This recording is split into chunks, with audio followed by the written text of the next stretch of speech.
jaalalli gosoota hedduu qaba. Isaan keessaas jaalala baay'ee agaappeetu irra baay'ee na dhibaa oole. Agaappee jechuun jaalala faayidaa irratti hin hundoofne, jaalala deebii hin barbaanne, jaalala bu'aadhaaf hin taanedha.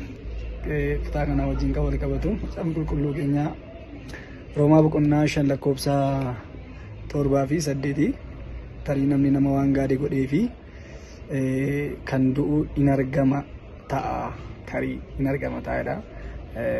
Garuu Waaqayyo Kiristoos nu du'uu isaatiin nu cubbamoota taaneetuma jirru hammam akka nu jaallate agarsiisa jedha. Kanaafuu jaalalli agaappee kuni tarii namoota biras jiraachuu danda'a. Namooti namaaf waan gaarii gochuudhaaf qofa bu'aa faayidaatu hin barbaadin nama jaalatan jiraachuu danda'u. Yeroo baay'ees immoo ni mul'ata. Garuu inni jaalalli agaappeenii maddisaas Waaqayyo biraati.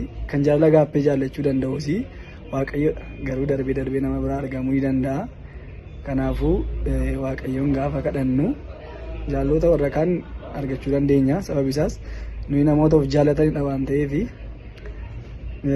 jaalala warra kaan qabaachuu, faayidaadhaaf nama jaallachuu, jaalala hiriyaa, jaalala firaa, maatii, jaalala gosa adda addaa jira waan ta'eef san jaallachuudhaaf nuyi namoota rakkatu miti. Garuu jaalala agaappee, jaalala Waaqayyo isa jedhamu kana namoota jaallachuuf haa ta'u, namoota jaalala kanaa qabaatan ta'uudhaaf Waaqayyoon kadhachuun furmaatadha. Galatoomaa.